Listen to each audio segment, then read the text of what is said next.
Lo pernah nggak ngerasa udah ngurangin jajan, ngopi udah di rumah, Shopee udah jarang check out, tapi pas akhir bulan tetap aja saldo sisa 12.500? Padahal katanya udah hemat. Terus scrolling TikTok, lo lihat konten gaya hidup frugal, masak sendiri, beli barang multifungsi, ngerancang budget yang kelihatan rapi banget. Dan lo mikir, wah ini dia nih gaya hidup hemat yang benar. Tapi, lo sadar gak? Kok makin lo ikutin gaya hidup hemat ala TikTok, dompet lo malah makin tipis? Lo nggak sendirian, banyak orang juga ngerasa udah hemat, padahal mereka lagi ngikutin gaya hidup yang kelihatannya bijak, tapi sebenarnya tetap konsumtif. Abis ini gue bakal bongkar, kenapa gaya hidup hemat yang viral di TikTok justru bisa jadi jebakan halus, yang bikin lo ngerasa udah bener, padahal lagi pelan-pelan bocorin duit sendiri. Sebelum lanjut, gue pengen lo subscribe dulu ke channel ini. Kenapa? Karena di sini kita bahas hal-hal yang kelihatannya sepele, tapi efeknya bisa ngacak-ngacak cara lo ngatur hidup.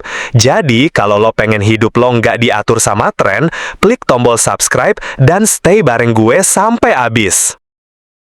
Lo tahu nggak? Kenapa konten frugal living di TikTok kelihatannya menarik banget? Karena dikemasnya rapi, estetik, tenang, damai, kayak hidup versi upgrade, tapi lebih murah. Lo jadi mikir, wah, ini gaya hidup hemat tapi tetap kelihatan klasi. Buka aplikasi budgeting, pakai font lucu, pakai parfum refill, beli sabun galon, terus ditaruh di rak kayu rotan. Masak di rumah, tapi alatnya seharga rice cooker 2 kali gaji. Tapi realitanya, banyak dari gaya hidup hemat yang kelihatannya inspiratif di TikTok sebenarnya justru ngajak lo buat konsumsi lebih dengan alasan yang kelihatannya rasional. Contohnya, lo beli botol minum fancy buat hemat jajan minuman di luar, tapi botolnya 300.000 dan lo beli karena lihat review estetiknya. Lo mulai meal prep karena katanya lebih hemat, tapi akhirnya beli kulkas baru karena wadah makan gak muat. Lo install 3 aplikasi budgeting, tapi abis itu check out iPad biar trackingnya lebih niat. Yang terjadi itu bukan hemat, tapi konsumsi dengan branding hemat. Dan ini yang bahaya, karena lo ngerasa udah hemat, lo jadi nggak sadar kalau pengeluaran lo malah tetap bocor. Tapi tunggu dulu, kenapa sih konten frugal di TikTok bisa segitu meyakinkannya?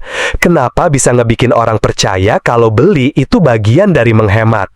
Abis ini gue bakal bahas sisi yang jarang diomongin. Bagaimana konten frugal di TikTok dibentuk buat bikin lo terus belanja, tapi dengan rasa bersalah yang lebih kecil. Sekarang pertanyaannya, kenapa sih banyak orang ngerasa udah hemat, tapi ternyata tetap bocor juga dompetnya?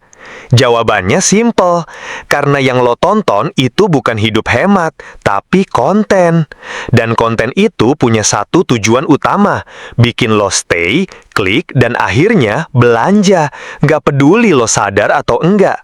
Konten frugal living di TikTok dirancang buat kelihatan bijak, relatable, dan calming.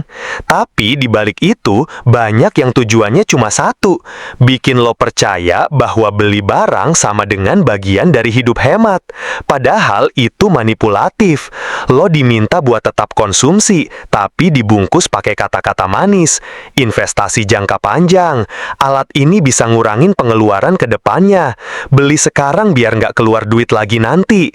Lama-lama lo jadi punya mindset, hemat itu bukan berhenti beli, tapi beli yang tepat. Padahal kadang yang paling tepat itu nggak beli sama sekali. Lo nggak sadar, lo dijebak sama kata-kata kayak anti boros, wajib punya buat yang pengen hidup minimalis, bikin hidup lebih teratur. Tapi isi videonya apa? Affiliate, link Shopee, barang-barang lucu, checklist kebutuhan yang dibikin seolah-olah urgent. Semua dikemas biar kelihatan perlu, bukan pengen.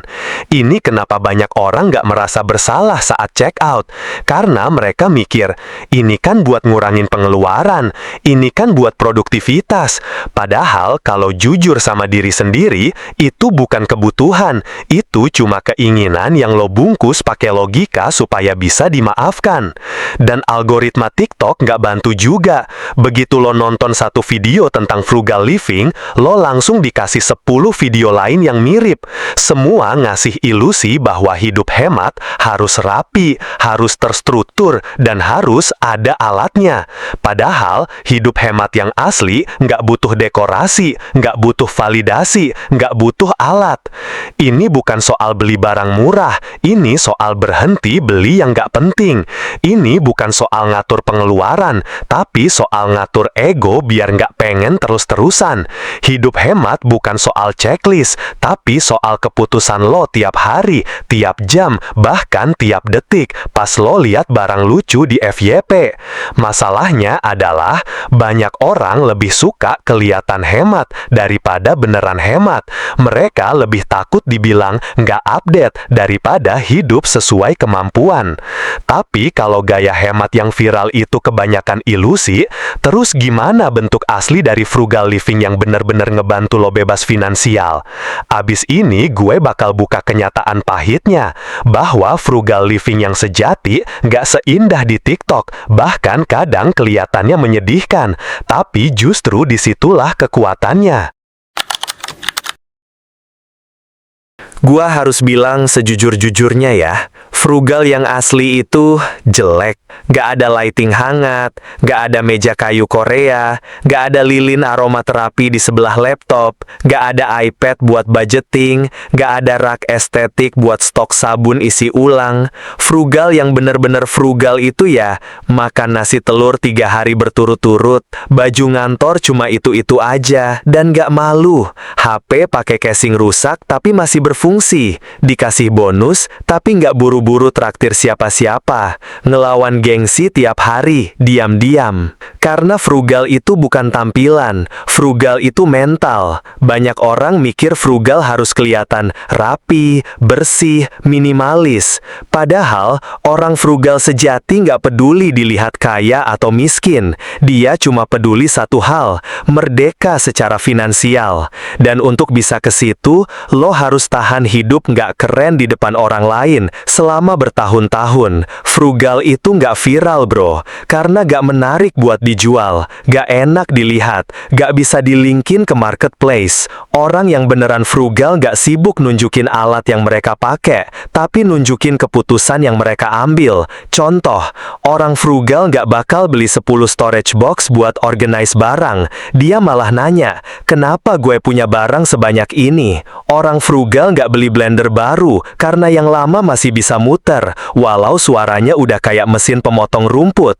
Orang frugal nggak ngikutin tren skincare 10 step, dia cuma pakai 2, sabun muka dan sunscreen. Udah, frugal sejati tuh sederhana, tapi nyiksa gengsi, dan banyak orang nggak kuat di situ. Karena jujur aja, lebih gampang pura-pura hemat lewat barang-barang tertentu daripada beneran hidup di bawah standar lo. Tapi, justru dari situ frugal dapat kekuatannya, karena lo latihan buat bilang enggak di saat orang lain sibuk bilang, gue juga mau. Lo jalan sendiri saat orang lain rame-rame ikutan tren. Frugal yang asli gak bikin lo kelihatan sukses, tapi justru ngasih lo ruang buat beneran sukses. Karena semakin lo gak sibuk mikirin image, semakin banyak energi yang bisa lo fokusin buat ngeluarin diri lo dari tekanan keuangan. Tapi pertanyaannya sekarang, gimana cara ngebedain frugal yang asli, dan gimana caranya lo bisa tetap hemat, tapi gak ngurung diri dari kenyamanan hidup? Tenang bro, abis ini gue kasih lo tools dan mindset praktis, buat bantu lo ngejalanin hidup hemat tanpa kehilangan arah. Stay terus. Oke bro, jadi lo udah tahu, frugal yang asli tuh gak indah, gak estetik, dan gak bakal viral. Tapi, bukan berarti lo harus hidup kayak biarawan juga. Hemat bukan berarti hidup nyiksa diri. Yang penting, bukan seberapa dikit lo keluarin duit, tapi seberapa bijak lo ngeluarin dan buat apa. Di segmen ini, gue bakal kasih tips konkret buat bantu lo tetap hemat tanpa harus jadi antisosial, anti seneng-senang, atau anti kenyamanan. 1. Bedain butuh, ingin, dan impulsif. Setiap kali lo mau beli sesuatu, tanyain 3 hal ini. Butuh gak? Tanpa barang ini, hidup lo terganggu? Ingin gak? Lo suka, tapi masih bisa hidup tanpa itu? Impulsif gak? Lo pengen beli karena lihat di TikTok atau karena stres? Kalau jawabannya cuma pengen karena lucu di FYP, batalin. 2. Buat batas pengeluaran fleksibel, bukan ketat mati. Budget bukan penjara, tapi juga bukan tiket pesta. Misalnya, jatah self-reward lo sebulan 150.000, ya udah, stick to that. Jangan dinaikin jadi 500.000 karena ada diskon langka seumur hidup. 3. Bikin wishlist, bukan shopping list. Lo boleh banget pengen barang tertentu, tapi tahan dulu. Catet di wishlist, tunggu 14 hari. Kalau 14 hari kemudian masih pengen, pikirin lagi. Kalau udah nggak relevan, berarti itu cuma impuls, bukan kebutuhan. 4. Jangan bandingin hidup lo sama konten orang. Yang lo tonton, itu highlight. Yang lo jalanin, itu proses. Frugal mereka estetik karena lighting. Frugal lo B aja karena realita. Dan itu gak apa-apa. Karena tujuan lo bukan kelihatan hemat, tapi beneran sehat secara finansial. 5. Invest di hal yang nambah nilai, bukan sekadar gaya. Kalau lo mau keluar uang, pastiin buat hal yang bikin lo punya skill baru, bikin lo bisa nambah penghasilan, bikin hidup lo lebih efisien secara jangka panjang. Contoh, belajar editing video, ambil kelas digital marketing, upgrade laptop kalau lo kerja dari situ. Jangan takut dibilang pelit, takutlah kalau tua nanti lo masih hidup dari utang pay later. Hemat bukan soal nahan jajan, tapi soal ngarahin duit ke tempat yang bikin lo berkembang. Nah, dari semua yang udah kita bahas, ada satu hal terakhir yang penting banget lo ingat, bahwa gaya hidup hemat bukan buat konten, tapi buat kebebasan lo sendiri. Abis ini, gue bakal nutup videonya dengan satu pesan penting, pesan yang semoga bisa lo bawa, bukan cuma buat hemat, tapi buat hidup dengan kepala tegak. Jadi, apa kesimpulannya? Gaya hidup hemat di TikTok itu seringkali cuma kemasan. Bungkus yang manis, dibalut visual estetik, dipoles biar kelihatan dewasa dan dewasa finansial. Tapi di balik itu semua, frugal living yang asli jauh dari kata Instagramable. Dia gak butuh like, gak butuh validasi, karena tujuan utamanya bukan buat dilihat, tapi buat ngebebasin lo dari tekanan finansial. Gue ngerti kok, gak semua orang bisa langsung hidup hemat. Ada yang gajinya pas-pasan, ada yang support keluarga, ada yang masih ngelunasin cicilan. Dan itu valid. Hemat itu emang privilege, tapi juga bisa jadi pilihan. Pelan-pelan, mulai dari hal kecil. Yang penting bukan sempurna, tapi sadar dan konsisten. Jangan biarin TikTok ngasih lo definisi soal hidup hemat. Bikin definisi lo sendiri, yang sesuai sama kondisi lo, tujuan lo, dan nilai yang lo pegang. Karena pada akhirnya, gaya hidup hemat itu bukan soal gaya, tapi soal hidup. Kalau lo ngerasa video ini bikin lo mikir 2 kali sebelum check out barang gak penting, atau bikin lo pengen ubah cara lo lihat uang, gue harap lo bantu share video ini ke temen lo yang mungkin juga lagi kejebak gaya hemat palsu. Dan kalau lo belum subscribe, ya lo tau lah bro, pencet tombolnya, biar lo gak ketinggalan konten-konten reflektif kayak gini lagi. Channel ini bukan ngajarin lo jadi sempurna, tapi bantu lo buat mikir sedikit lebih dalam dari biasanya.